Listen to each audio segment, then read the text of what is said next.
The reason you suffer is because you take a game that's meant to be taken as a joke, as this all-encompassing, all-consuming world that is so important that the I you create in this little world that is temporary throughout the billions of years that this universe has existed, your life is just a little blip.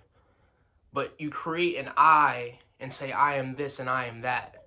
And the universe laughs at you. The universe says, you are a part of me. You are just a wave in my ocean. Yet you claim to be something. It's like a wave who thinks that they are separate from the ocean. That is nonsense. That is impossible.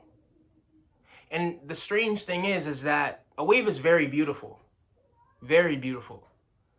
But its true beauty only allows itself to happen when it comes from stillness. The ocean is still, or stiller than a wave, and then out of that stillness, the waves come, and then they go back into the ocean. But the only reason the wave existed is because of the ocean. But throughout life, we'll go through many different waves. Sometimes a rough wave, sometimes a wave where we can surf perfectly on it, and sometimes a wave where, whether we are the greatest surfer in the world, that wave will take us out. We cannot fight nature. We create the words logic. We create the words things are supposed to make sense. But nature does not care. The #1 surfer in the world was actually recently killed by a shark. So to people watching that surfer, he's this important man in the ocean. He's the #1 surfer in the ocean. But to the shark, that man was just a snack. The shark has no idea that this man is the #1 surfer. The shark does not care.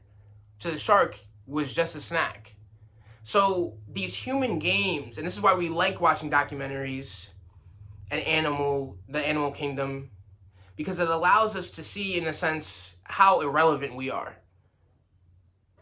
If you go up to an animal and you try to tell it how important human civilization is, it does not care.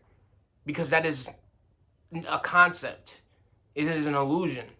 The #1 surfer who died, to the people watching, he is so important, but to the shark, he is nothing. That means that what he is in actuality cannot be described. And others might be sad hearing this, that this #1 surfer died, but his true nature, he was never here in the first place. If something can be taken away, it was never there in the first place. It was never truly there for you. When something's truly there for you, no matter how much you try to push it away, it'll stay. When something's not there for you, not truly for you, no matter how much you try to keep it, it'll find a reason to leave. So leave this coming and going, this back and forth with existence, and go beyond it. There comes a time when you become tired of the deceiving ways of the world and the endless games and nonsense. And you start to want to seek something more, something lasting, something eternal. And this is when the sadhaka finds the Satguru. Because the Satguru is here to tell them that you do not have to suffer, because you don't even exist. The one who thinks he suffers is the one who thinks he exists. A strange event has happened. The hand moves, but you say, I move the hand.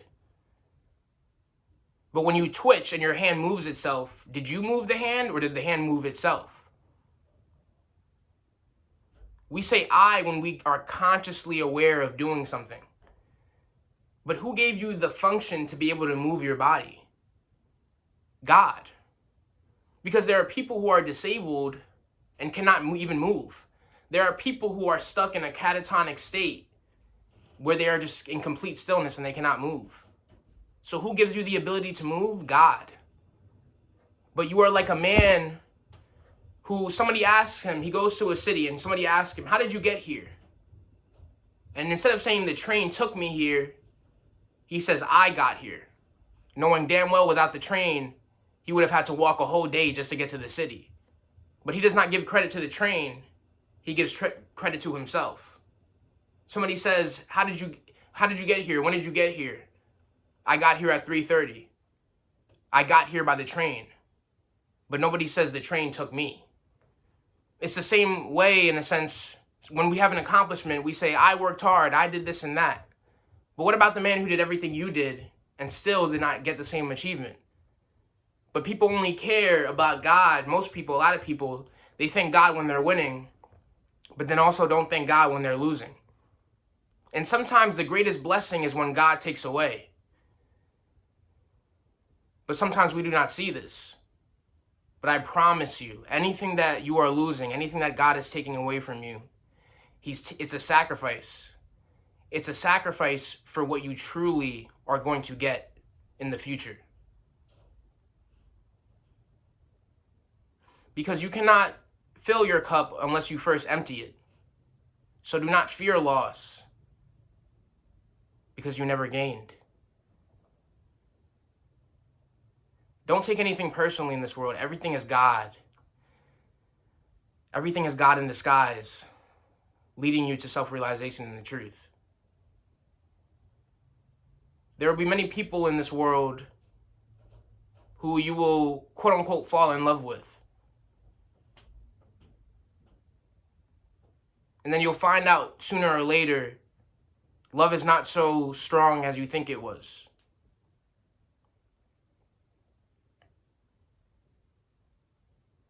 People may love you for a moment, but their love is based on conditions. Now, we can accept somebody, but romantically love them unconditionally. I mean, if somebody cheats on you, you can love them, but I would hope you wouldn't stay. So, just because somebody loves you doesn't mean they're always going to do you right. So we can't place our reliance on our happiness on, oh, this person is loyal to me. This person is going to be with me forever. This situation is going to be with me forever. Existence does not care. Existence is the shark, and the surfer is your ego. Your ego thinks it's number one. And death, existence, detachment comes to remind you that there is only one. There is no the one. There is only one. And there's not even one.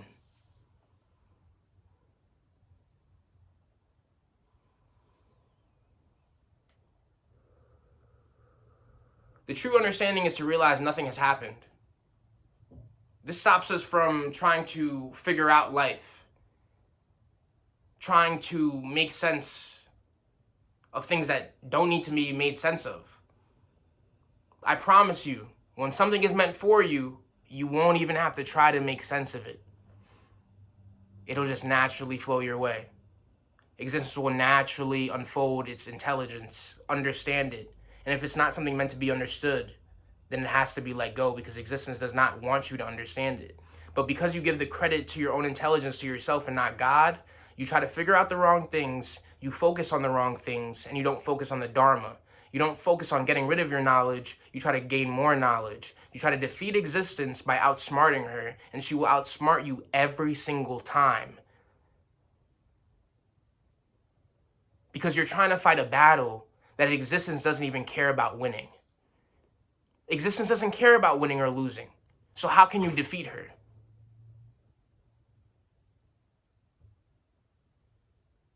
The only way is to surrender to her. That's the only way to defeat existence, is to surrender to her. One of my gurus, Say Siddharmeshwar Maharaj, said Lakshmi is a slave to the one who does not care for her, and will make a beggar of the one who does. Why do you care for this existence? It's all nonsense. All your pleasures, all your great moments, where have they led to? Absolutely nothing. Where has this video led to when it ends? Absolutely fucking nothing.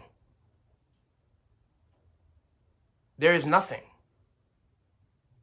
And no matter how much you try to make existence something, it'll show you it was nothing.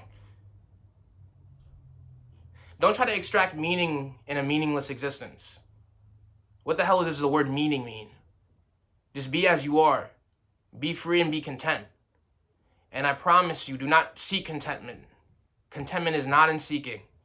Contentment is not trying to even gain contentment. Contentment is as it is.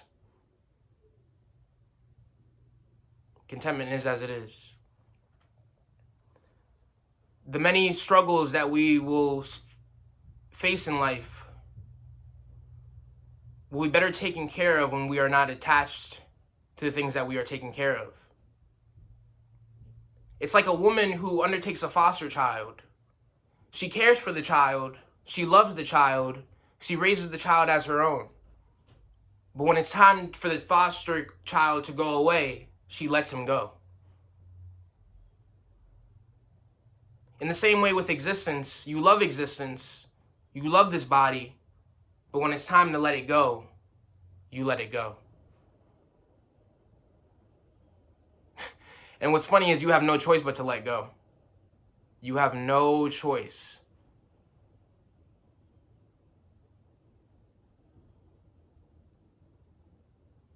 Absolutely no choice at all. Free will is a complete lie. Detachment is the only truth. So be happy, my friends. Be free. Because this entire world, like the Buddha said, is full of suffering. Life is suffering. So why not be happy amidst this cosmic, disgusting joke where babies die and murderers live till they're 100? Why don't you just laugh? Why do you cry? Why do you cry? Where has it led you? And don't be ashamed of crying, but ask yourself, why do I cry? And I'm not saying you try to understand why you're crying or psychologically analyze. Just ask the question and let the answer be.